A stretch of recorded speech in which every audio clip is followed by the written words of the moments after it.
안녕하세요. 정보가 세상을 바꾼다 인포뱅크입니다. 이번에 전해드릴 내용은 중국 새해 벽두부터 백지 시위 다시 등장, 내 예금 돌려줘에 대해서 한번 알아보도록 하겠습니다. 여러분의 구독, 좋아요 그리고 필요하시면 알람 설정까지 부탁드리겠습니다. 지금 중국은 작년에 백지 시위가 일어났던 가장 큰 이유는 제로 코로나 때문이었죠. 그런데 올해 또다시 새해 벽두부터 백지 시위가 발생했습니다. 허난성의 촌지은행으로 불리는 농촌은행의 예금주들이 추운 날씨에도 손에 백지를 들고 내 예금을 돌려달라는 구호를 외치면서 행진하고 있는 것이죠. 작년 허난성은 농촌은행 4곳에 대한 기습적인 시위가 열렸는데 이 연장선상에 있는 것으로 보이고 있습니다. 백지 시위로 제로 코로나를 위드 코로나로 전환시키는 동력을 발판 삼아서 이번에는 촌진은행 문제에 대해서 정면적으로 맞선다라는 거죠. 지금 백지 시위가 성공적으로 끝났다라는 그런 분위기예요. 그래서 이 문제에 대해서도 좀 성공적으로 끝나지 않을까라는 그런 문제이지만 이거는 좀 지역적으로 국한된 문제이기 때문에 좀 이것은 상황을 조금 더 지켜봐야 되겠다라는 그런 측면이죠. 이에 중국도 지금 통제로 맞서고 있는데요. 지난 7월에 열린 시위에도 유혈 진압으로 맞서더니 이번에는 이 시위에 참가한 사람들의 건강 앱을 황색 코드로 바꿔서 지금 시위에 참가하지 못하도록 만들고 있습니다. 자, 그래서 이번에 알아볼 내용은 중국 새 벽두부터 백지 시위 다시 등장, 내 예금 돌려줘입니다. 지금 새해 벽두부터 중국에서는 백지 시위가 다시 일어났습니다. 작년에 제로 코로나 때문에 일어났던 시위하고 좀 결이 다른 시위죠.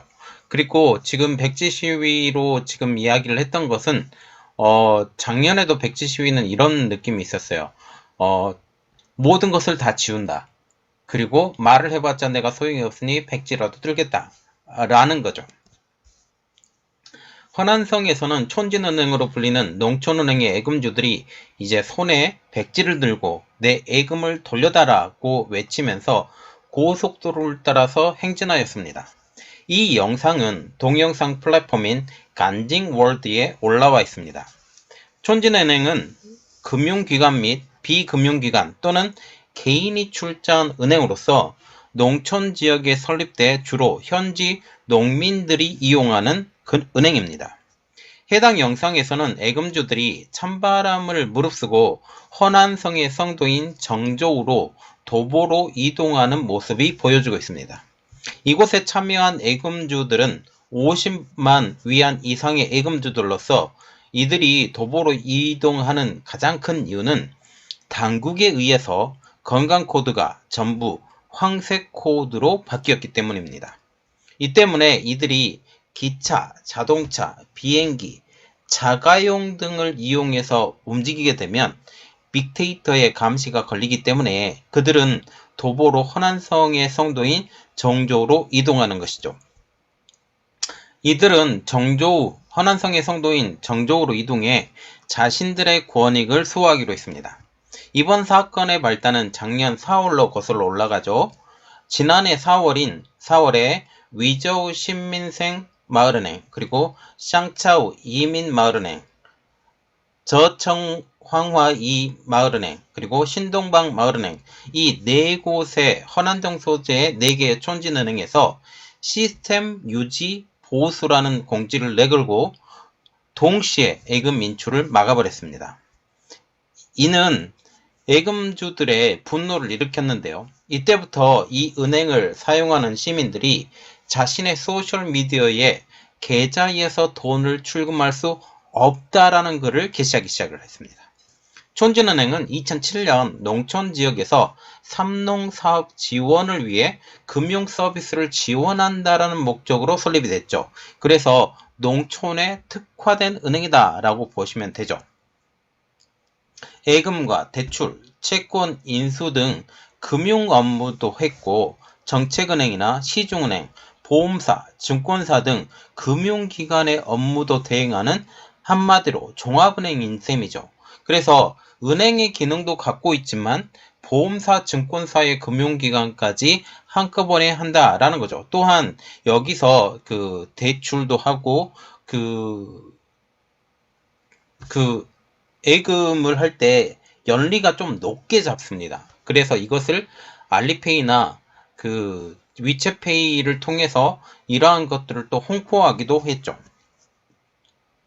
예금 인출이 막힌 이후 한 달 동안 시민들은 지속적으로 은행 고객 서비스를 통해서 연락을 시도했고, 허난성과 지금 베이징과 허난성의 정저우가 위치한 은행 감독국에 이 전화 신고도 하기도 했습니다. 당시 은행 감독국은 이렇게 말을 했죠. 영업일 60일 안에 답변을 주겠다라고 통보를 했고, 예금자들은 다소간의 불편이 있었지만 60일 안에 답변을 주겠다라는 그 말을 믿고 당국의 대응을 기다린 것이죠. 촌진은행은 지정학상으로 많은 돈이 유입되기 어려운 것입니다. 이 때문에 이 은행 등은 고금리로 지금 다른 지역에서 예금을 끌어모았죠. 그런데 갑자기 예금 출금 중단으로 이들이 뿔이 난 것입니다. 5월 중하순 돈을 돌려받지 못한 예금주들은 허난성의 관련 부서들로 찾아가 이에 대한 설명을 요구하면서 결속되기 시작을 했습니다. 현지 언론들의 보도에 따르면 이 사건은 40만 명이 가진 약 400억 위안, 한국 돈으로 한 8조 원가량의 예금액에 영향을 미쳤다고 하고 있죠. 예금 액수가 높은 사람은 1000만 위안, 19억 5천만 원에서 적은 사람도 수만 위안, 195만 원에서 1800만 원까지 이 예금액이 달한 것으로 알려지고 있습니다.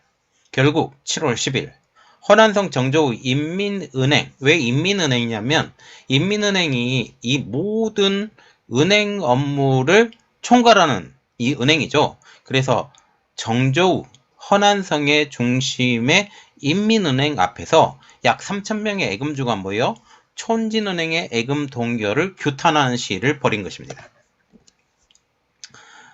그때 7월 10일 날이에요. 정체불명의 남성들이 현장을 덮치고 무차별 폭력을 가해 시위로 지금 진압을 했습니다.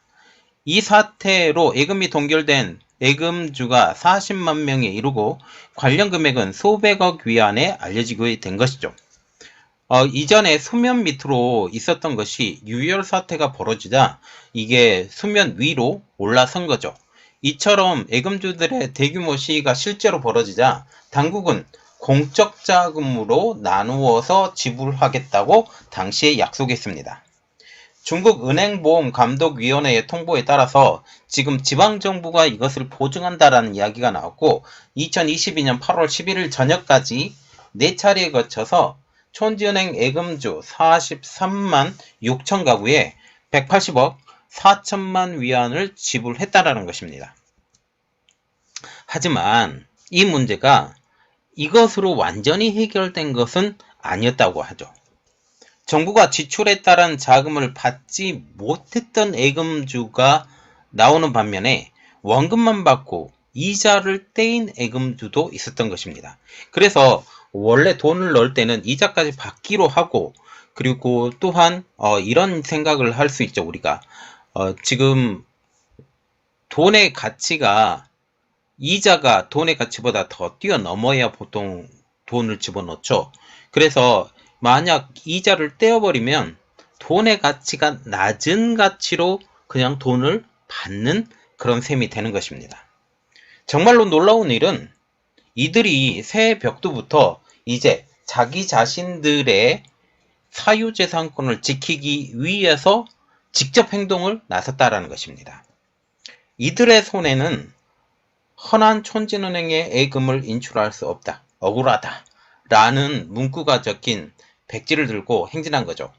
이 지금 제로 코로나 때와는 좀 다른 게 제로 코로나 때는 완전 백지, 거기에 아무것도 적지 않은 백지를 들었다면 여기에는 자신의 의견을 든 백지가 들었다라는 것이죠.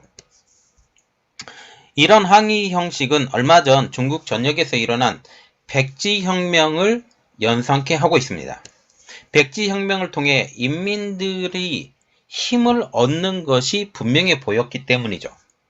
이제 우리들의 힘이 똘똘 뭉치면 국가도 지금 정책을 바꾸게 할 수 있다라고 생각을 하게 된 것입니다. 트위터에도 백지혁명이 중국 공산당도 힘에 밀릴 때가 있고 그럴 때는 종이 호랑이에 불과하다는 것을 깨닫게 했다라는 평이 올라올 정도입니다. 이는 향후 이러한 집단적 저항운동이 가면 갈수록 더 많아질 것이라는 암시를 보이게 되는 것이죠. 백지혁명을 통해서 중국이 된통당했는데 이것에 대해서 이제 중국이 통제를 할 가능성이 점점 더 높아진다라는 것입니다. 백지혁명은 중국 당국의 코로나 봉쇄에 대한 민중의 분노에 대해서 비롯됐죠. 2022년 11월 중국 전역에서 민중들이 백지를 들고 중국 당국의 극단적인 봉쇄 정책, 제로 코로나에 대해서 항의하는 집회, 시위를 벌였고 심지어 공산당은 물러가라 라는 구호까지 당시에 등장했습니다. 그래서 지금 지지 기반, 공산당의 지지 기반이 완전히 흔들리는 사태가 됐죠. 이게 단순히 한 지역에서만 일어나는 것이 아니라 전 지역, 대도시를 중심으로 전 지역에서 이렇게 했기 때문에 중국이 놀래서 이것을 받아들인 것입니다. 이러한 시위 방식은 해외까지 확산돼 많은 국가에서 거기에 체류하는 중국인 그리고 중국 유학생들이 집회를 열고 공산당은 물러가라, 공산당을 타도하라는 등의 구호를 외친 것이죠. 일부 전문가들은 중국 내 위기가 아직까지 완전히 해소되지 않기 때문에 백지혁명 같은 항쟁이 또 있을 것으로 보고 있습니다. 중국 문제 전문가이자 역사학자인 잔텐양 박사는 그의 유튜브 채널에서 이렇게 말을 했죠. 백지혁명은 시작에 불과하다. 사람들은 이런 형식으로 각종 부당한 대우에 항의할 것이다. 조직과 리더가 없는 이런 항쟁이 더 오래 갈 수 있다라고 분석을 하고 있습니다. 이것은 지금 현재 자발적으로 일어나게 되는 거죠. 자발적으로 일어나면서 이제 어떤 사람이 한 사람이 주도적으로 하는 것이 아니라 그 텔레그램이나 아니면 SNS를 통해서 그들의 의견이 있다면 그리고 그들이 똑같은 의견을 일치한다면 지금 치고 빠지는 식의 이러한 시위가 더욱더 많이 일어날 것으로 보고 있습니다. 또 중국 당국의 탄압은 집중된 항의에 유리는 하지만 전국적으로 분산된 이런 항쟁에는 대응할 수 없을 것. 이것은 다시 말하면 지금 항쟁 대응하는 자체가 어떤 한 곳에서 딱 모여서 하는 것이 아닌 지금 산발적으로 중국 전역에서 이런 분위기가 있다면 중국의 존립 자체가 상당히 어려워질 수도 있다라고 지금 얘기가 나오게 되는 것이죠. 그는 백지혁명이 이미 중국에 조종을 울렸다라고 평하기도 했습니다. 자, 지금 보시면 새해 벽두부터 중국에서 다시 백지혁명이 일어났습니다. 지금 결은 다르지만 우리가 이렇게 볼 수 있어요. 전번에 한번 성공했던 것을 동력으로 다른 백지혁명이 일어났다. 실제로 이거에 또 돈과 연관이 되어 있기 때문에 이게 자기 삶과 굉장히 밀접하죠. 이러한 상황에서 이들이 이제 돈이 있는 사람이라면 좀 엘리트층이나 아니면 약간의 지배 계급에 있는 사람들일 수도 있어요. 개인적으로 또 사업으로 성공한 사람일 수도 있어요. 이런 사람들이 중국에 대한 불만이 점점 더 커갈 것이다 라고 보게 되는 거죠. 이번 것이 만약 또 성공을 한다면 중국은 더욱더 걷잡을 수 없는 소용돌이에 들어갈 것이다 라고 보게 되는 것입니다. 이번 내용은 여기까지 하겠습니다. 저희 내용이 여러분들에게 도움이 되셨다라고 생각을 하시면 구독, 좋아요, 그리고 필요하시면 알람 설정까지 부탁드리겠습니다. 감사합니다.